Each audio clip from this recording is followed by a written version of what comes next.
వాక్య ధ్యానం కొరకు ప్రసంగి గ్రంథం 1వ అధ్యాయం 5వ వచనం.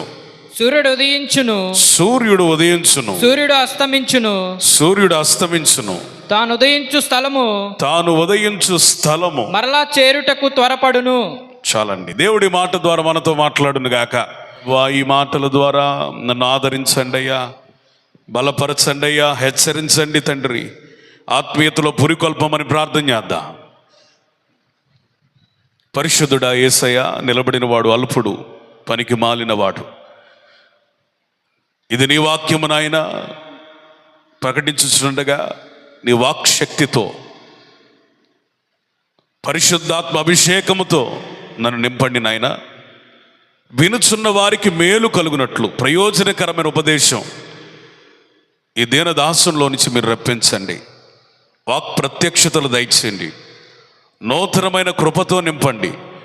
వినుచున్న వారికి వినుబుద్ధిని, అంగీకరించగలిగిన దీనత్వాన్ని బోధిస్తున్న నాకు ఆత్మాభిషేకమును దయచేయమని యేసుక్రీస్తు నామములో అడుగుచున్నాను తండ్రి, ఆమేన్. సంతోషంగా ఉన్న దేవునికి స్తోత్రం చెప్పండి, హల్లెలూయా. మంచిగా స్తోత్రం చెప్పండి, హల్లెలూయా. దేవునికే సమస్త మహిమ ఘనతలు కలుగునట్లు చప్పట్లు కొడదాం ఒకసారి బిగ్గరగా, హల్లెలూయా. దావీదు కుమారుడు, యెరూషలేములో రాజైన ప్రసంగి, ఒక జ్ఞాని. ఎంతోమంది ఎన్నో విషయాల కొరకు ప్రార్థించుంటారు, కానీ ఈయన ప్రార్థన చాలా విశేషమైనది, విలక్షణమైనది. ఏంటి ఆ ప్రార్థన అంటే, ఆయన జ్ఞానము కొరకు ప్రార్థన చేశాడు. ఎందుకు సొలొమోను జ్ఞాని అయ్యాడంటే, దావీదేదో జ్ఞాని అని కాదు, లేదా తల్లిదండ్రుల నుంచి పితరుల నుంచి వచ్చిన ఒక జెనెటిక్ క్వాలిఫికేషన్ కాదు. జ్ఞానం అనేది తల్లిదండ్రుల నుంచి రాదు, లేదా జ్ఞానం అనేది స్వకీయంగా తల్లి గర్భంలో నుంచి కూడా మనకు రాదు. జ్ఞానం అనేది దేవుని సన్నిధిలో మొర్రపెట్టుట ద్వారా వస్తుందని బైబుల్ అనేక సార్లు రుజువు చేసింది. అందుకని యాకోబు పత్రికలో వ్రాయబడిన మాట, మీలో ఎవరికైనాను జ్ఞానము కొదువుగా ఉంటే వాళ్ళు ఏం చేయాలట? ఆయన అడగాలి. ఆయన అడిగితే ఎవరిని గద్దెంపగా ఆయన ఎట్లా ఇస్తాడు? ధారాళంగా ఇస్తాడని దేవుని వాక్యం సెలవిస్తుంది. అంత జ్ఞాని పలుకుతున్న మాట ఏంటంటే, సూర్యుడు ఉదయిస్తాడు, అస్తమిస్తాడు. మళ్ళీ ఉదయించే స్థలానికట ఎట్లా వెళ్తాడట? త్వరగా వెళ్తాడు. ఎట్లా వెళ్తాడు? త్వరపడతాడట. ఈ మాట చదివినప్పుడు సమస్తము వ్యర్థము వ్యర్థము వ్యర్థము అని పలుకుతున్నటువంటి ప్రసంగి కొన్ని విషయాలు చెబుతూ, సూర్యుని కింద జరిగిందంతా వ్యర్థమేనని చెబుతూ, సూర్యుడు ఉదయిస్తాడు, అస్తమిస్తాడు, ఉదయించే స్థలానికి త్వరపడి వెళతాడు అనే మాట ఉంది. దీన్ని చదివినప్పుడు నేను అర్థం చేసుకున్న విషయం ఏంటంటే, సూర్యుడు క్రింద జరిగే ప్రతిదీ వ్యర్థమని, ఈ లోకంలో జరిగే ప్రతిదీ వ్యర్థమని చెప్పుచున్న మాటలలోనే ఒక క్రమము కనబడుతుంది, ఒక వేగిరపాటు కనబడుతుంది. నా మాటలు అర్థమవుతున్న స్తోత్రం చెప్పండి. వ్యర్థమైనవి అని చెప్పుచున్న వాటిలో కూడా ఎంతో జ్ఞానము మనం నేర్చుకోవాల్సింది ఉంది, ఎంతో మెళకువ మనం నేర్చుకోవాల్సింది ఉంది. సూర్యుడు ఉదయిస్తాడు, అస్తమిస్తాడు. ఎట్లా ఉదయిస్తాడు, ఎట్లా అస్తమిస్తాడంటే, తనకిష్టం వచ్చినట్లు కాదట. అతడు ఉదయించడానికి త్వరపడతాడు. ఎట్లా త్వరపడతాడు? ఈ రోజున మనం ఏ విషయాల్లో త్వరపడుతున్నాం? ఏ విషయాల్లో తొందరపడుతున్నాం? ఏ విషయాలలో వేగిరపడుతున్నాం? ఏ విషయాల్లో ఆతరపడుతున్నాం? అనే దానిపై మన ఆత్మీయ జీవితాలు కట్టబడతాయి. సూర్యుడిని దేవుడు ఒక ఉద్దేశం చొప్పున నిలబెట్టాడు, సృజించాడు. ఇంకా కొంచెం అతిశక్తి కాకపోయినా ప్రతిష్ఠించాడు ఒక పని కొరకు. సూర్యుడు ఉదయించడానికి త్వరపడుతున్నాడట. మనం కూడా దేవుని కొరకు ఉదయించడానికి త్వరపడాలి. స్తోత్రం చెప్పండి. దేవుని కొరకు ప్రకాశించడానికి త్వరపడాలి. మనల్ని నిలబెట్టిన దేవుని నిమిత్తం ప్రజలకు క్షేమము కలుగునట్లుగా త్వరపడాలి. ఏ రోజైనా ఆలోచించావా, ప్రభువా నన్ను ఎందుకు పెట్టావు, నన్ను ఎందుకు నియమించావు, నన్ను ఎందుకు నిర్ణయించావు, నన్ను ఎందుకు ఏర్పాటు చేసుకున్నావు, నన్ను ఎందుకు ప్రతిష్ఠించావు? దీనిని బట్టి నేను త్వరపడాలి కదా. రకరకాల వేగిరిపాట్లు, రకరకాల త్వరపాట్లు, రకరకాల ఆతురత నేటి సంఘంలో ఉన్నటువంటి విశ్వాసుల జీవితాల్లో కనబడుతున్నటువంటి పరిస్థితుల్లో దేని కొరకు త్వరపడాలో బైబిల్ చాలా స్పష్టంగా చెప్తుంది. దాని కొరకు మనం త్వరపడితే మనం దీవించబడతాం, మన ద్వారా అనేకులు ఆశీర్వదించబడతారు. నమ్మిన ఆమెను చూద్దామా? Praise the lord. ఫిలిప్పీలకు రాసిన పత్రిక 3వ అధ్యాయం 13వ వచనం.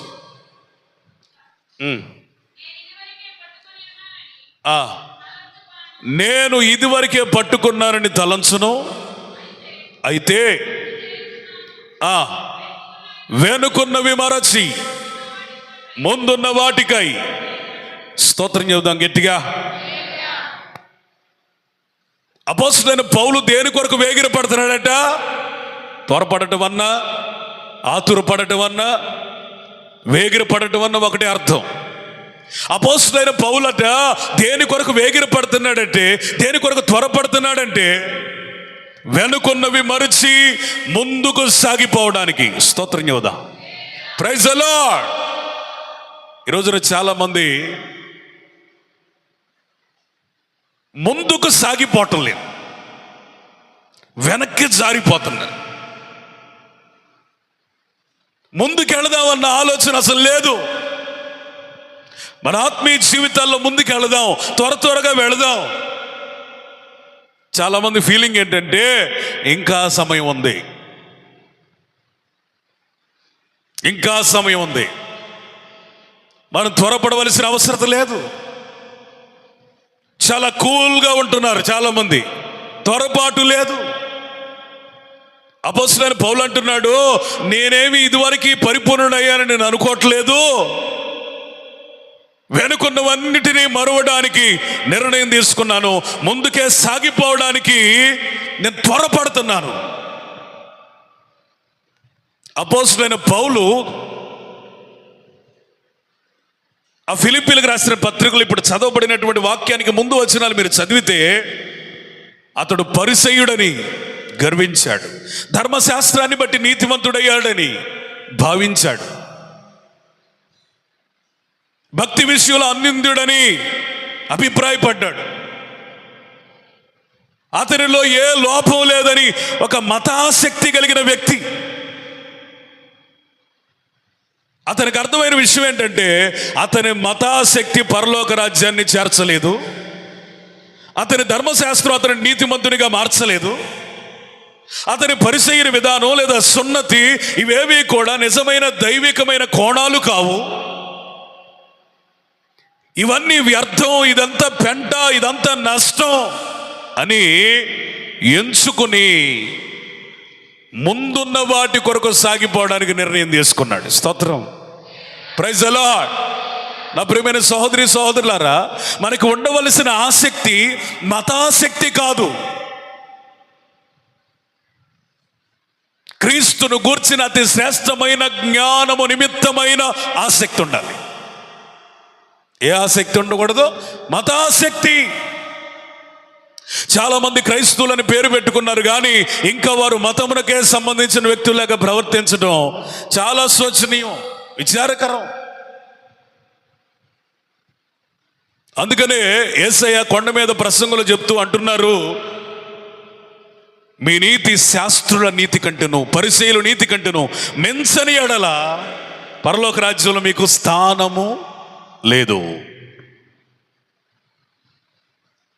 ఈ శాస్త్రులు పరిశీలి ఎవరయ్యా అంటే మతాశక్తితో నింపబడిన వారు. వీళ్ళ నీతి అంతవరకే పరిమితం అయిపోయింది. వీరి ధర్మశాస్త్రం వారిని నీతిమంతులుగా మార్చిందని వీరి ఫీలింగ్. వీరి సున్నతి వీరిని ఏదో ఇతరుల మనుషుల కంటే ప్రత్యేకంగా మార్చిందని వీరి అభిప్రాయం. కానీ అసలు పరిసయ్యులలోనే అతి శ్రేష్ఠుడు అని చెప్పుకోవడానికి ఏమాత్రం సందేహం లేని పౌలు గారే చెబుతున్న మాట, నన్ను ధర్మశాస్త్రం నీతిమంతునిగా మార్చలేదు, క్రీస్తు నీతిమంతునిగా మార్చాడు. స్తోత్రం. పరిసయ్యుల విధానం నన్ను భక్తిపరునిగా మార్చలేదు, క్రీస్తును గూర్చిన అతి శ్రేష్టమైన జ్ఞానమే నిజమైన భక్తి. హల్లెలూయా, స్తోత్రం, హల్లెలూయా.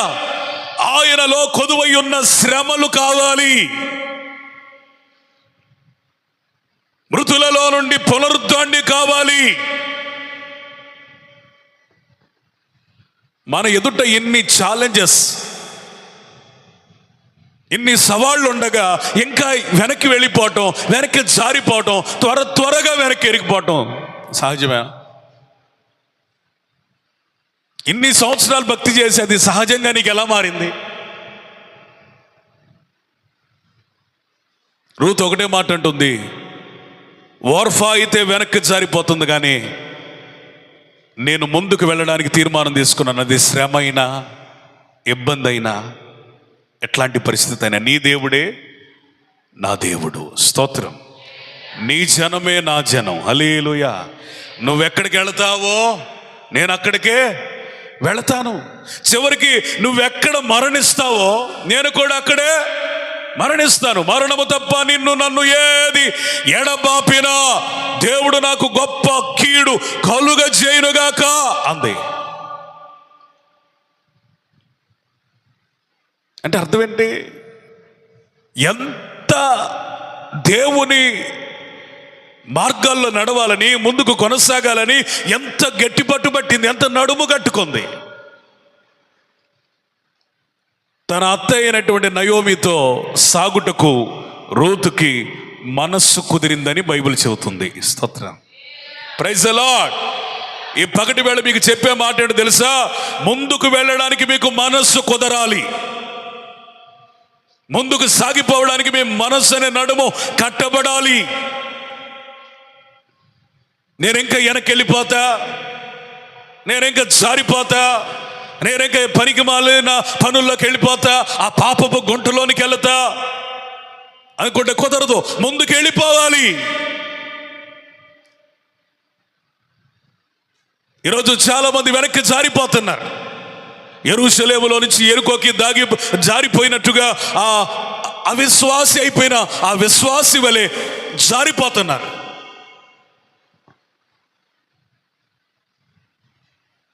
ధనం మీద విపరీతమైన కోరికతో జారిపోయినట్లుగా, సాగిపోకుండా వెనక్కి వెళ్ళిపోయినట్లుగా గేహజీ వలె అనేకులు అన్యాయపు సిరి కొరకు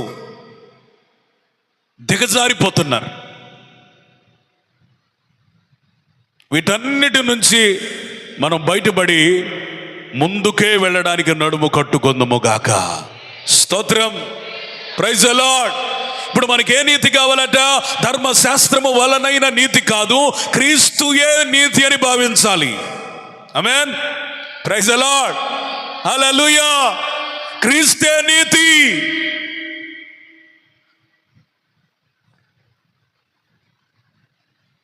ఈ మధ్యకాలంలో ఒక దైవజనుడు చెప్తుంటే ఒక చిన్న రీల్లో విన్నాను. అదేంటంటే, నేను ఒకప్పుడు హిందువునే, కానీ నేను ఆరాధిస్తున్న దేవుళ్ళను నేను గమనిస్తే నాలో ఏ పాపం ఉందో వాళ్ళలో కూడా అదే పాపం ఉంది. కామం, క్రోధం, మదం, మాత్సర్యం అన్నీ ఉన్నాయి. అప్పుడు అతనికి అర్థమైన విషయం ఏంటంటే, నాలో ఉన్న లోపాలే, నాలో ఉన్న పాపాలే నేను దేవుళ్ళని ఆరాధిస్తున్న వాళ్ళలో ఉంటే వాళ్ళు నన్ను ఎలా విమోచిస్తారు అని ఆలోచన చేసి, ఏ పాపము లేని వాడైతేనే నన్ను పరిశుద్ధునిగా మార్చగలడని ఆ సత్యాన్వేషణ చేసినప్పుడు ఆయనకు అర్థమైన విషయం ఏంటంటే యేసయ్యే నిజమైన నీతి. చప్పట్లు కొట్టండి గట్టిగా. యేసయ్య గురించి చెప్పినట్టు గట్టిగా చప్పట్లు కొట్టాలి. హల్లెలూయా, హల్లెలూయా. కామము లేనివాడు, క్రోధము లేనివాడు, మదము లేనివాడు, మత్సరం లేనివాడు, అరిషడ్వర్గాలు ఏమీ లేని ఒక యేసులోనే నీతి ఉంది. హల్లెలూయా. అందుకని నీ నీతి మనుష్య సంబంధమైన నీతి అయి ఉండకూడదు. నీ నీతి పరిపూర్ణం అవ్వాలి అంటే క్రీస్తునే నువ్వు వెంబడించాలి. ఏ మనిషిని వెంబడించడానికి వీలు లేదు. నీ నీతి పరిశీలన నీతి కాకూడదు, శాస్త్రుల నీతి కాకూడదు. పరిసయ్యులు శాస్త్రులు ఎలాంటి వాళ్ళు తెలుసా? యేసు ప్రభు అద్భుతాలు చేస్తుంటే, యేసు ప్రభు ప్రజల్ని విమోచిస్తుంటే, యేసు ప్రభు ప్రజలకు బోధిస్తుంటే వీళ్ళన్ని సార్లు వీళ్ళు ఆలోచన చేసింది ఏంటో తెలుసా? ఈయన్ని ఎక్కడ సంహరిద్దామా? ఎవరిని? యేసయ్యని. పరిసయ్యులు శాస్త్రులు ఎందుకు యేసయ్య దగ్గరికి వచ్చారు? ఎందుకని యేసయ్యని ప్రశ్నించారు? లేదా యేసయ్య వాక్యం వినడానికి ఎందుకు వచ్చారంటే ఈయన్ని ఎక్కడ సంహరిద్దామా, ఎక్కడ చంపుదామా, ఎక్కడ పట్టుకుందామా, ఎక్కడ తప్పు దొరుకుతుందా అని యేసయ్యని వాళ్ళు వెంబడించారు బహిరంగంగానే. మన జీవితాలు ఇతరుల తప్పులు పట్టుకున్నంత కాలం మనం నీతిమంతులు కాలేము. మన తప్పు మనకు తెలిసొచ్చేటట్టు చేయగలిగిన జ్యోతిర్మయుడైన దేవుని సన్నిధికి వేగిరపాటుతో రాగలిగితే ముందు మన తప్పులు మనకు అర్థం అవుతాయి. చెప్పాలి గట్టిగా. పురుషుల స్వరం వినబట్లేదండి. హల్లెలూయా. జ్యోతిర్మయుడైన దేవుని సన్నిధిలో, నీతి సూర్యుడైన యేసయ్య సన్నిధిలో, ప్రకాశమానమైన ఆయన సన్నిధిలో, దోషం, లోపం, పాపం, శాపం లేని ఆయన సన్నిధిలో, రహస్య పాపములను మనకే అర్థమయ్యేటట్టుగా చేయగలిగిన ఆయన సముఖంలో మనం ప్రార్థించగలిగితే నువ్వు ఎట్లాంటి దానివి, నువ్వు ఎట్లాంటివి, మనం ఎవరి గురించి మాట్లాడడానికి సాహసం చేయలేము. ఎందుకు తెలుసా?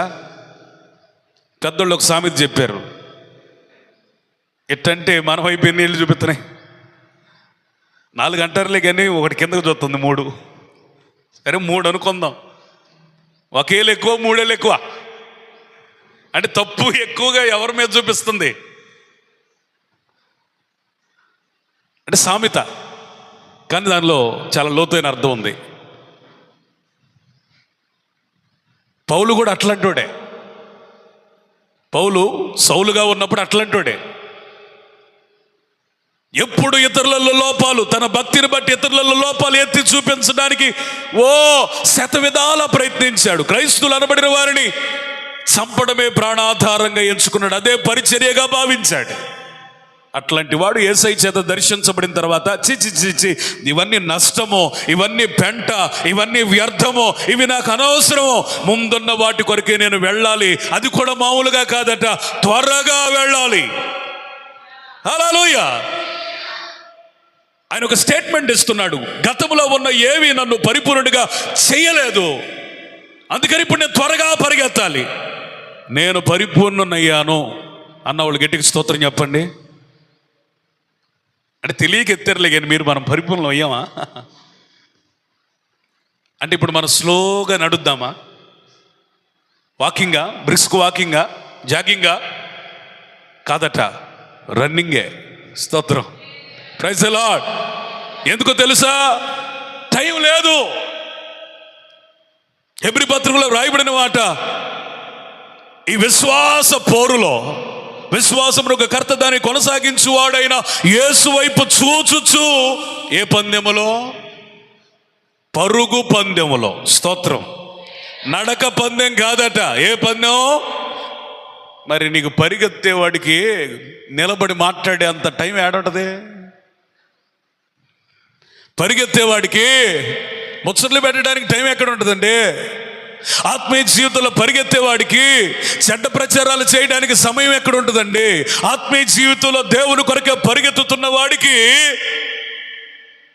ముచ్చట్లు చెప్పే టైం ఏడుంటది? నువ్వు పరిగెడుతున్నావా? జారిపోతున్నావా? నువ్వు పరిగెత్తితే స్వార్థ చెబుతావు, నువ్వు పరిగెత్తితే నీ సాక్ష్యాన్ని పంచుకుంటావు, నువ్వు పరిగెత్తితే ఇతరులను ఆత్మలో రేపుతావు, నువ్వు పరిగెత్తితే క్రీస్తు వలె అనేకులు మార్చబడటకు ప్రతి మనుషుని సంపూర్ణం చేయడానికి నీ వంతు నువ్వు కష్టపడతావు, ప్రయాసపడతావు. ఇది పరిగెత్తేవాడి లక్షణం. దిగజారేవాడు ఏమి తిందుమో, ఏమి తాగుదుమో, ఏమి ధరిద్దుమో కాదట. పౌలు ఎందుకు పరిగెత్తుతున్నాడంటే తన ముందు కొన్ని గోల్స్ ఉన్నాయి. ధర్మశాస్త్రం వలనైన నీతి కాక క్రీస్తును బట్టి నీతిమంతునిగా మార్చబడుటకు. స్తోత్ర, ప్రైజ్ ది లార్డ్. ఇప్పుడు నువ్వు ఎవరిని చూడాల్సిన అవసరం లేదు. ప్రపంచంలో ఏ ఒక్కడిని చూసినా లోపాలు ఉంటాయి, అందరిలో లోపాలు ఉన్నాయి. నువ్వు చూసి ఎవరితో అభ్యంతర పడాల్సిన అవసరం లేదు, ఆగిపోవాల్సిన అవసరం లేదు, నీ ఆత్మీయ జీవితానికి గండి పెట్టుకోవాల్సిన అవసరం లేదు.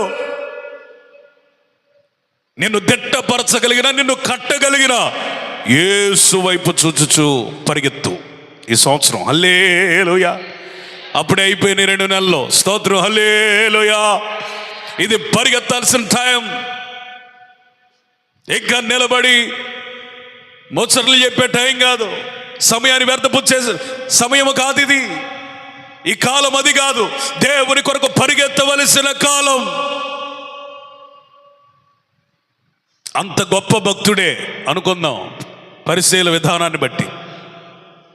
యేసయ్య కొరకు, ఆయన నీతి కొరకు, ధర్మశాస్త్రంలో నీతి కొరకు, ఆయన కొరకు శ్రమలు పడడానికి, మృతులలో నుండి పునరుద్ధుడు అవడానికి, పునరుద్ధానం చెందడానికి పరుగు పెడతా ఉంటే బాప్తీసం తీసుకోకుండా ఎంతమంది ఉన్నారు? ఒకసారి చేతులు ఎత్తండి. సిగ్గుపడద్దు. బాప్తీసం లేకుండా ఉన్న వాళ్ళు చేతులు ఎత్తండి. నెట్టారుగెత్త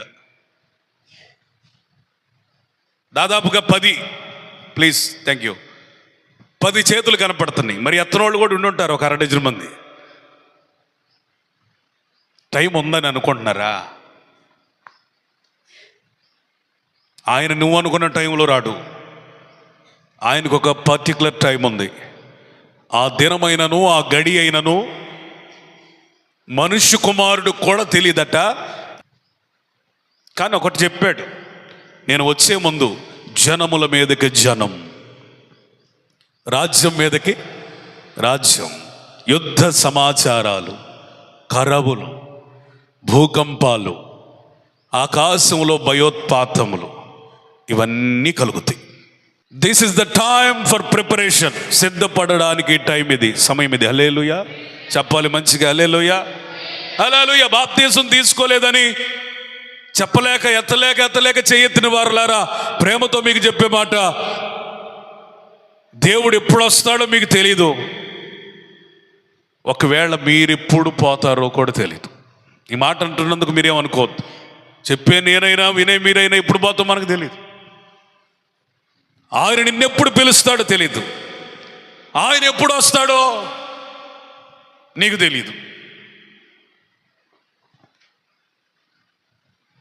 ఇలాంటి జీవితంలో ఇంకా జారిపోతావా, ఆగిపోతావా, వెనక్కి వెళ్ళిపోతావా, భక్తి మార్గాన్ని విడిచిపెడతావా, భ్రష్టుడు అయిపోతావా, భ్రష్టత్వంలోనికి నడిపించబడతావా? వద్దు. ఇప్పుడు మనకి త్వరపాటు ఉండాలంటే త్వరగా వెళ్ళిపోవాలి. స్తోత్రం. అందుకనే ఇశ్రాయేలీయులకి ఐగుప్తు నుండి వారిని దాటించుచున్న క్రమంలో ఒక నియమం పెట్టాడు. ఏంటి ఆ నియమం అంటే, పస్కా పండుగ. ఏం పండుగ? పస్కా గొర్రె పిల్లని ఏం చేయాలి? వాళ్ళు ఎట్లా తినాలి? నేటకంగానా? త్వరగా తినాలి. హల్లెలూయా. చెప్పులు తొడుక్కొని ఉండాలా, నడుముకి ఏమంటే దట్టి కట్టుకొని ఉండాలా, చేతిలో కర్ర పట్టుకొని ఉండాలా, బల్ల మీద ఆహారం పెట్టుకొని ఉండాలా. ఎట్లా? అది కూడా ఎట్లా తినాలట? స్తోత్రం చెప్పండి. పై వస్త్రం తొడుక్కొని ఉండాలి. అంటే అర్థం ఏంటి తెలుసా? రక్షణ వస్త్రం. హల్లెలూయా. చెప్పులు తొడుక్కొని ఉండాలి అంటే సమాధాన సువార్త వలనైన జోడు. కర్ర పట్టుకొని ఉండాలి అనగా దేవుని వాగ్దానం. నడుము కట్టుకోకుండా ఉండాలి అనగా మనస్సు అనే నడుము కట్టుకొని ఉండాలి. పస్కా గొర్రె, అది యేసయ్య శిలువ దృశ్యం, త్యాగం. ఇప్పుడు ఆయన మనను కలిగి ఉండాలి. ఇప్పుడు పౌలు ఏదేదైతే చెప్పాడో ఆ మాటలన్నీ కూడా పస్కా బలి పశువులో మనకు కనబడతా ఉన్నాయి. స్తోత్రం చెప్పండి. వారిని దాటించింది వారి శక్తి, భక్తి, యుక్తి కాదు, పస్కా గొర్రె పిల్ల అనగా పౌలును నీతిమంతుడిగా మార్చింది యేసయ్య. హల్లెలూయా. ఆ పస్కా గొర్రె పిల్లలో కనబడుతుంది వధించబడిన అనుభవం, శ్రమ జీవితం. అంటే ఆయన కొరకు సాగిపోతున్న మనం కూడా ఏం చేయాలా? శ్రమ పడాలి. హల్లెలూయా, హల్లెలూయా. ఇప్పుడు మనం ఏం చేయాలంట? ఐగుప్తును విడిచిపెట్టి కనాను వెళ్ళడానికి త్వరపడిన ఇశ్రాయేలీల వలె త్వరగా ఈ లోకాన్ని ఎప్పుడు దాటి వెళ్ళిపోదామా అన్నట్టుగా భక్తి చేద్దాం. ఆమేన్. ఇంకొన్ని సంవత్సరాలు బతికితే బాగుండు అని అనుకుంటే ఎన్ని సంవత్సరాలు ఇస్తే మనిషి జీవితానికి సంతృప్తి ఉంటుంది? మోషే రాసిన కీర్తనలో ఒక అద్భుతమైన మాట, బలం ఉంటే ఎంతంట? 70. అధిక బలం ఉంటే 80. అది కూడా ఎట్లాంటిదట? ఆయాసం. నీకెంత వయసు ఇచ్చినా నీకు తర్వాత వచ్చేది నీరసం, ఆయాసం తప్ప ఇక రాబోయే దినాలు మనకేమి నిజంగా యేసయ్య కొరకు బ్రతకాలనుకునే వాడికి అనువైన సంవత్సరాలు కాదు. నిజంగా యేసయ్య కొరకు బ్రతకాలనుకున్న వాడికి ఈ భూమి ఏమి కంఫర్ట్ జోన్ కాదు. అందుకని ఇప్పుడు మనం ఏం చేయాలి తెలుసా? దేహ విమోచన కొరకై గొవ్వవలే మోల్గాలి. చేతులెత్తి స్తోత్రం చెప్పండి. Praise the Lord. దేహ విమోచన కొరకు ఎట్లా మోల్గాలట? గొవ్వలు వలే. గొవ్వలు గోళ్లకు ఎగయునట్లు మనం కూడా ఏం చేయాలట? మన ప్రాణ ప్రియుడైనటువంటి యేసయ్య రాక కొరకు, ఆ మధ్యాకాశం కొరకు వెళ్ళడానికి త్వరగా. స్తోత్రం. హల్లెలూయా. దేవుడు ఇశ్రాయేలీయుల్ని మందవలే నడిపించాడట. ఎట? మందవలే. గొర్రెల్ని ఎప్పుడైనా చూసారా? గొర్రెల్ని, గేదెల్ని ఎప్పుడైనా చూసారా? గేదెలు ఎట్ట నడితే మనిషి అట్ట వెళ్తా ఉంటాడు, గేదెను ఆపరు. ఏదమ్మా చూసుకోవచ్చు కానీ నీ కళ్ళు ఎవరు పోయినాయి అంటారు పైగా మనల్ని. అది గొర్రెల కాపరులు చూడండి, వాళ్ళు మందని ఎవ్వరికి డిస్టర్బెన్స్ లేకుండా త్వరగా నడిపిస్తారు. యేసయ్య కొరకు నడుము కట్టుకొని ప్రతిష్ఠించబడిన మనల్ని కూడా పరిశుద్ధాత్మను త్వరగా పంపడానికి ఇష్టపడుతున్నాడు. స్తోత్రం. హల్లెలూయా, హల్లెలూయా. స్తోత్రం చెప్పండి. హల్లెలూయా. లోకస్వార్త 11:7. అతడు లోపలనే ఉండి, చదువు. నన్ను తొందర పెట్టవద్దు, తలుపు వేసి ఉన్నది, నా చిన్నపిల్లలు నాతో కూడా పండుకొని ఉన్నారు, నేను లేచి ఇయ్యలేనని చెప్పున అతడు తన స్నేహితునైనందున లేచి ఇయ్యకపోయేనను, అతడు సిగ్గుమాలి మాటికి అడుగుట వలనైనను లేచి అతనికి కావలసినవన్నీ ఇచ్చును అని మీతో చెప్పుచున్నా. చాలండి. ఈ ఉపమానం మీకు అర్థమయ్యే భాషలో చెబుతా. ఇతడు ఇతనికి స్నేహితుడు. ఇతడు చెప్పమ్మా, ఇతనికి మధ్యరాత్రి వేళ వచ్చాడు ఇంటికి. బబ్బులు వాళ్ళ ఇంటికి ఎన్నింటికి వచ్చాడు? మిడ్నైట్. ఆకలిగా ఉంది బబ్బులు, అన్నం పెట్టు, రొట్టెలు పెట్టు అంటే, అరే టైం ఏమన్నా నీకేమన్నా అర్థం అవుతుందా? 12 అయిందిరా, ఇప్పుడు అన్నం ఏమన్నా వచ్చిందిరా. చొత్త నుండి చట్లు చూశాడు, మొత్తం తుడిచేశాడు, ఏం లేదు, వెతుకుకోడు లేదు. కానీ ఇతను మంచి మనసు, నేనేదో పెడతానని నన్ను ఆశించి వచ్చాడు కాబట్టి ఇతనికి నేను ఏదో ఒక సహాయం చేయాలని ఇతని స్నేహితుడి దగ్గరికి వెళ్ళాడు. ఎవరి దగ్గరికి? బబ్లు స్నేహితుడి దగ్గరికి వెళ్ళాడు. వెళ్ళి తలుపు తడుతున్నాడు. మిడ్ నైట్ కదా, మంచిగా నిద్రపోతున్నారు. తను బెడ్ మీద ఇటువైపు ఒక కొడుకుని, ఇటువైపు ఒక కొడుకుని పరుండు పెట్టుకొని పడుకున్నాడు. మంచి డీప్ స్లీప్లో ఉన్నాడు. తలుపు కొడుతున్నాడు. టక్ టక్ టక్ టక్ టక్ టక్ కొడుతున్నాడు. ఈయన లోపల నుంచే సమాధానం చెబుతున్నాడు. ఏయ్ ఎవరో? నేను రా యోహాను, బబులో. ఏంటి? నా స్నేహితుడు వచ్చాడు నా ఇంటికి. మరి నువ్వు తప్ప నాకు స్నేహితుడు ఎవరు లేరు. ఈ అర్ధరాత్రి వేళ వాడికి ఆహారం లేదు నా దగ్గర పెట్టడానికి. నీ దగ్గర దొరుకుతుందని నాకు ఆశ. యోహాన్ అంటున్నాడు, నా దగ్గర ఆహారం ఉంది కానీ ఇప్పుడు ఇచ్చే అవకాశం లేదు. ఎందుకంటే ఇటువైపున ఒకడు, ఇటువైపున ఒకడు. నా పిల్లలు పడుకొని ఉన్నారు. నేను లేచి నీకు ఆహారం ఇవ్వలేను. వాళ్ళు విశ్రాంతి తీసుకున్నారు. అయినను కొడుతున్నాడట తలుపు. అయినను కొడుతున్నాడట. లోపల ఉన్న వ్యక్తి అంటున్నాడు. ఇప్పుడు మన అంశానికి వద్దాం. నన్ను తొందర పెట్టొద్దు. స్తోత్రం చెప్పండి. Praise the Lord. తొందర పెట్టొద్దు అంటున్నా కానీ ఈ స్నేహితుడు ఏం చేస్తున్నాడు? తొందర పెడతానే ఉన్నాడు, తలుపు కొడతానే ఉన్నాడు. అప్పుడు ఈ స్నేహితుడు అంటున్నాడు, అనుకున్నాడు మనసులో, నేను ఇన్నిసార్లు ఇవ్వలేను అన్నా కానీ సిగ్గుమాలి అడుగుతున్నాడు కాబట్టి ఇతనికి నేను రొట్టెలు ఇవ్వాలని పిల్లల్ని విడిచిపెట్టి లేచి తన యొద్దున్న రొట్టెల్ని ఈ బబ్బులకి ఇస్తే ఈ బబ్బులు సంతోషంగా మళ్ళీ విల్సన్ దగ్గరికి వచ్చి తన కడుపు నింపాడు. స్తోత్రం చెప్పండి. స్తోత్రం చెప్పండి. హల్లెలూయా. ఇతరులు, నీవు, నీ స్నేహితుడైన దేవుడు. స్తోత్రం. ఇతరులు, నీవు, నీ స్నేహితుడైన యేసయ్య. హల్లెలూయా. హల్లెలూయా. ఇతడు తన కడుపు నింపుకోవడానికి ప్రార్థన చేయటం లేదు. ఇతడు తన కడుపు నింపుకోవడానికి సిగ్గుమాలి అడగటం లేదు. ఇతను తన స్వార్థము కొరకు అడగటం లేదు. తన ప్రార్థన ద్వారా ఒక వ్యక్తి దీవించబడాలని కోరుకుంటున్నాడు. స్తోత్రం. Praise the lord. ఈయనేమంటున్నాడు, పిల్లలు ఉన్నారా బాబు, రేపు రారా. రేపు కాదు, ఇప్పుడే ఆకలి తీర్చాలి. సిగ్గుమారి అడుగుతున్నాడట, తొందర పెడుతున్నాడట. ఇక దాన్ని తట్టుకోలేక లేచి చక్కగా ఆహారం ఇచ్చి వెళ్ళాడు. అర్థమైన వాళ్ళు చప్పట్లు కొట్టి దేవునికి స్తోత్రం చెప్పండి. హల్లెలూయా. స్తోత్రం చెప్పండి. ఒక తల్లిగా నీ పిల్లవాని ఆకలి తీర్చుటకు ఆ విధంగా నువ్వు ప్రార్థన చేయాలి.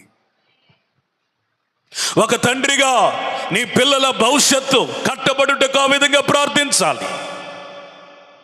ఒక విశ్వాసిగా తోటి విశ్వాసి అవసరత కొరకు, ఎవరి అవసరత కొరకు? మన అవసరతల కొరకు ప్రార్థించుకోలేని పరిస్థితుల్లో కొంతమంది ఉండగా దేవుడు మన ఎదుట ఒక నూతనమైన దర్శనాన్ని పెడుతున్నాడు. నీ అవసరత కొరకు కాదు, నీ ఆకలి కొరకు కాదు, నీ కడుపు కొరకు కాదు, నీ స్వార్థం కొరకు కాదు, ఇతరుల కొరకు సిగ్గుమాలి దేవునిని తొందర పెట్టగలిగిన వారే నిజమైన విజ్ఞాపనకర్తలు. చెప్పాలి గట్టిగా, మంచిగా చెప్పాలి. హల్లెలూయా. ప్రార్థన అంటే నీ కొరకు చేసుకునేది. విజ్ఞాపన అంటే ఇతరుల కొరకు, ఇతర అంశాల కొరకు, నీకు సంబంధం లేని వాటి కొరకు దేవుని దగ్గర అడిగేది. నీ ప్రార్థన ఏదో నువ్వు చేసుకుంటూ, నీ భక్తి ఏదో నేను చేసుకుంటున్నాను అనుకుంటూ, ఇదే భక్తి అని భావిస్తున్నా సహోదరి సహోదరులారా, ఇతరుల కొరకు ప్రార్థించడానికి ప్రభు నిన్ను ఈ అంత్య దినములలో త్వరపెట్టునుగాక. దేవునిని త్వరపెట్టునట్లుగా త్వరపెట్టే మనస్సు నీకు కలుగునుగాక. శుక్రవారం నేను పాస్టమ్ గారిని తీసుకువెళ్ళడానికి వచ్చినప్పుడు చక్కగా వాళ్ళు ప్రేయర్ చేస్తుంటే నా కడుపు నిండిపోయింది. ఎంత బాగా ప్రార్థిస్తున్నారో, ఎంత బాగా గోజాడుతున్నారో, ఎంత భారముగా అంశాల కొరకు ప్రార్థిస్తున్నారో. నా ప్రియమైన సోదరి సోదరులారా, ఇంకా టీవీలకు అలవాటు పడిపోయి, సీరియళ్ళకి అలవాటు పడిపోయి హెబ్రీ టీముల్లోకి రాలేని వాళ్ళారా, చాలామంది కుదరనోళ్ళు కొంతమంది అయితే అసలు టీవీలకు అలవాటు పడిపోయి ప్రేయర్ టీముల్లో ఎగ్గొట్టే వాళ్ళు కూడా ఉన్నారు. పేర్లు ఇచ్చిన వాళ్ళు 2-3 ఎగ్గొడుతున్నారు. దేవుడు ప్రేరేపిస్తున్నా వెళ్ళలేని పరిస్థితులు కొందరున్నారు. దేవుణ్ణి తొందర పెట్టే ఆ ప్రార్థన గుంపులో నువ్వు ఉంటే నీ కుటుంబం బాగుపడుద్ది, నువ్వు బాగుపడతావు, నీ భర్త బాగుపడతాడు, సంఘం ఆశీర్వదించబడింది. అంతేగాని నీకు కష్టం వచ్చినప్పుడు మా కొరకు ప్రార్థించండి అంటే అట్టా? నువ్వు ఇతరుల కొరకు ప్రార్థించేది ఎప్పుడు? దేవునికి తొందర పెట్టేవాళ్ళు కావాలి. ఒక మానవ మాతృడే తన స్నేహితుని కొరకు నిద్రను చంపుకొని సిగ్గుమాలి అడుగుతున్నాడని లేచి రొట్టెలిచ్చాడే మన దేవుడు. ఇశ్రాయేలును కాపాడువాడు కొనుకడు. స్తోత్ర. నీకున్న దేవుడు కొనుక్కొనివాడు, నీకున్న దేవుడు నిద్రపోనివాడు. స్తోత్రం చెప్పండి. ఇందాక జ్ఞానసుందరి గారు చెప్పారు, మధ్యరాత్రిలో ప్రార్థన చేస్తుంది తన భర్త క్షేమము కొరకు, ఆరోగ్యము కొరకు. మధ్యరాత్రి అంటే అందరు నిద్రపోయే టైం. అందరు నిద్రపోయారు కానీ ఎవరు నిద్రపోలేదు. ప్రార్థనలు ఆలకించేవాడు నిద్రపోడు. ఆమేన్. స్తోత్రం. Praise the Lord. నీకున్న కష్టము, కరువు, ఇబ్బంది, ఇరుకు ఏదైనా ఎవరు కావాలి? ఇప్పుడు 1-2 సార్లు ఒక మనిషిని అడిగామనుకోండి, వాళ్ళు మన మొహాన్ని చూడడానికి కూడా ఇష్టపడరు, మనకి ఎదురుపడడానికి కూడా ఇష్టపడరు. మనం వస్తున్నామంటే తలుపులు వేసుకుంటారు. కానీ మన దేవుడు ఏంటో తెలుసా? ఎవరు ఎక్కువగా తొందర పెడతారో వాళ్ళని కరుణించు దేవుడు. స్తోత్రం చెప్పండి. Praise the Lord. ఆయన గుర్రముల బలములను బట్టి సంతోషించే దేవుడు కాదు, రాజు యొక్క సైన్యమును బట్టి కార్యములు చేసేవాడు కాదు. ఎవరైతే దేవుని యందు భయభక్తులు కలిగి ఆయన కొరకు కనిపెడతారో వారికి కృపనిచ్చి రక్షించే దేవుడు. హల్లెలూయా. ఎవరికి కృప ఇవ్వాలని అనుకుంటున్నాడు ఆయన? ఎవరైతే ఆయన కొరకు తీనులై మొర్ర పెడతారో. ఎవరొస్తున్నారో మీకు ఉద్యోగాలు లేవా? త్వర పెట్టండి దేవుణ్ణి, నీకు అధికారం ఇచ్చాడు. స్తోత్రం చెప్పండి. హల్లెలూయా. త్వర పెట్టండి ప్రభువా. ఎన్నాళ్ళు? ఆయన మన తండ్రి. ఆ విధంగా ప్రార్థించడానికి మనకు అధికారం ఉంది. ఆమేన్. ఆయన పరాయి వాడు కాదు, విసుక్కునేవాడు కాదు, ప్రక్కన పెట్టేవాడు కాదు, పొమ్మని తలుపు వేసుకునేవాడు కాదు, నిన్ను చూసి మొహం మార్చుకునేవాడు కాదు. నువ్వు అడిగితే నీ ప్రార్థన విని పరవశించి అద్భుతాలు చేయడానికి ఇష్టపడిన దేవుడు. ఎంతమంది నమ్ముతున్నారు ఈరోజు? స్తోత్రం కాదు, ఎంతమంది నమ్ముతున్నారు? మీ కుడి ఎత్తండి. నువ్వు ఏ సమస్యలో ఉన్నావో, ఏ నష్టంలో ఉన్నావో, ఏ ఇబ్బందిలో ఉన్నావో, ఏ అప్పులో ఉన్నావో ఆయనను త్వరపెట్టు. ప్రార్థన త్వరపెట్టేటువంటి అర్థం ఏంటి తెలుసా? ప్రార్థన. విధవరాలు మాటి మాటికి వచ్చి త్వరపెడుతుందని, అన్యాయస్తుడే, మనుషులు లెక్క చేయని వాడే, దేవుని యందు భయభక్తులు లేని వాడే, లంచాలకు అలవాటు పడిన వాడే, అయినను ఈమె మాటి మాటికి నా యొద్దకు రాకుండానట్లు, నన్ను త్వరపెట్టకుండానట్లు ఈమెకి కార్యం చేసి పంపించాలని ఒక విధవరాలికి అన్యాయస్తుడే కార్యం చేశాడే మన దేవుడు. నీతి కలిగిన న్యాయాధిపతి. స్తోత్ర. ఆయన నీతిమంతుడు. హల్లెలూయా. న్యాయాధిపతి. స్తోత్రం. నీ కష్టం, నష్టం, ఇరుకు, ఇబ్బంది, రోగం, బాధ అన్నీ ఎరిగిన న్యాయాధిపతి. ఖచ్చితంగా నువ్వు ప్రార్థన చేస్తే నువ్వు ఈ నెలలోనే విడుదల పొందుతావు. ఆమేన్. హల్లెలూయా. ఇంకొక 6 రోజులు 5 రోజులు ఉంది కదా, నువ్వు ఏ అంశం కొరకు ప్రార్థిస్తున్నావో దేవుడి 5 రోజుల్లో కార్యం చేయగలిగిన దేవుడు. Praise the lord. హల్లెలూయా. హల్లెలూయా. త్వరపెట్టు. మనుషులను త్వరపెడితే కార్యాలు జరుగుతాయా?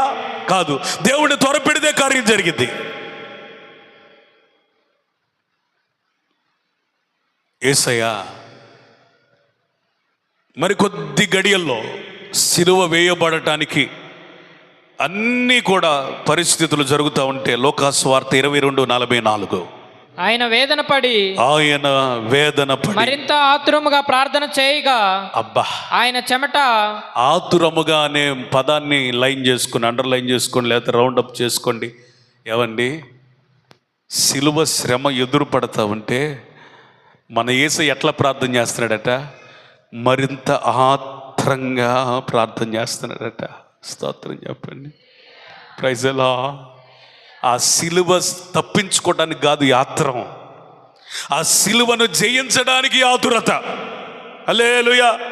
నా మాట ఎంతమందికి అర్థమైంది? ఆ సిలువ శ్రమలు తప్పించుకోవడానికి కాదు ఆతురత, ఆ సిలువనే జయించడానికి ఆతురత.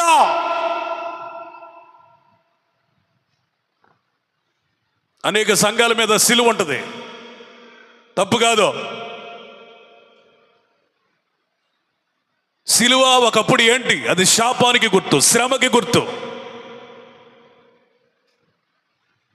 అంత ఆత్రంగా ప్రార్థన చేసిన యేసయ్య శపితమైన శాపానికి సాదృశ్యంగా ఉన్న సిలువకు విలువను పెంచి ఈ రోజున మనకు ఆశీర్వాదంగా మార్చాడు. స్తోత్రం. ప్రార్థన చేసేటప్పుడు ఏ దైవజనుడైనా నూనె తీసుకుని ఏమెత్తాడు? స్తోత్రం. ఒక తల్లి తన బిడ్డలకు ప్రార్థించాలంటే నుదుటి మీద ఏమి రాస్తుంది? లేకపోతే ఎక్కడైనా బాగపోతే గుండె మీద ఏమి రాస్తుంది? శాపానికి గుర్తుగా, దోషానికి, శ్రమకి గుర్తుగా, విలువ లేని ఒక మనిషికి గుర్తుగా ఉన్న సిలువని విలువగా మార్చింది యేసయ్య చేసిన ఆతురతతో కూడిన ప్రార్థన. అర్థమైన వాళ్ళు స్తోత్రం చెప్పండి. నీ ఎదుట ఎన్ని రకాలైన సిలువలు ఉన్నా వాటిని నీకు ఆభరణాలుగా మార్చే ఒక ఆయుధం నీ దగ్గర ఉంది. దాని పేరు వేదనతో, ఆతురతతో కూడిన ప్రార్థన. శ్రమ వచ్చినప్పుడు నీరు గారిపోతాం, నిరుత్సాహపడిపోతాం, ఇక అవ్వదులే అని అనుకుంటావా? నువ్వు ప్రార్థన చేస్తే ఏ సిలువ కూడా నీ ముందు నిలబడలేదు. చప్పట్లు కొట్టండి గట్టిగా, స్తోత్రం చెప్పండి. హల్లెలూయా, హల్లెలూయా, హల్లెలూయా. సిలువను బెదిరించగలిగిన ఒక ఆతురతతో కూడిన ప్రార్థన కావాలి. ఆమేన్. నీ రోగాన్ని, నీ నిందని, నీ అప్పుని, నీ బలహీనతని, నీ ఆధ్యాత్మిక పతనాన్ని సవాలు చేయగలిగిన ఒక ఆత్రం. విచిత్రం ఏంటంటే జనాలకి అన్నిటి మీద ఆతురత ఉంటుంది, కానీ ప్రార్థన మీద ఆతురత ఉంటలా. ఏ సంఘం అయితే ప్రార్థిస్తుందో అది శక్తి కలిగిన సంఘంగా మారుతుంది. ఒక బలహీనుడు కూడా మోకాళ్ళుని ప్రార్థిస్తే సైతాన్ దృష్టికి వాడు ఎట్లా కనపడతాడంటే ఒక గొప్ప సైన్యం లాగా. నువ్వు బలహీనుడివే, నీకేమీ రాదు, అన్ని విషయాల చిన్నోడివే, కానీ నువ్వు మోకాళ్ళుని ప్రార్థన చేస్తారంటే అపవాదికి అట్లా కనపడతావంటే ఒక సైన్యం. ఈ రోజున మీ జీవితాల్లో ప్రార్థన కొరకై ఆతురపడేటువంటి ఒక ఆసక్తి మీలో వచ్చును గాక. ఎన్నోసార్లు చెప్పుకున్న మాటలే. మిక్కిలి ఆకలి కొరినప్పుడు కూడా తన ఆతృత తినాలని కాదట, ఏం చేయాలని? ప్రార్థన చేయాలని. శ్రమ వస్తున్నా కానీ తన ఆతురత పారిపోవాలని కాదు.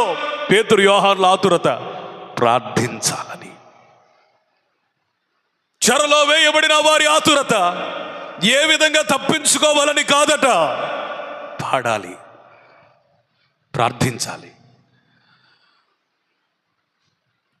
శ్రమ నిన్ను మృంగజూచినప్పుడు, అది నిన్ను ఆత్రంగా నోరు జాపి మృంగజూచినప్పుడు నువ్వు ప్రార్థన చేయటం ప్రారంభిస్తే ఖచ్చితంగా శ్రమనే మింగివేయగలిగిన యోధా గోత్రపు కోదమ సింహపు కుమారునిగా, కుమార్తెగా మార్చబడతావు.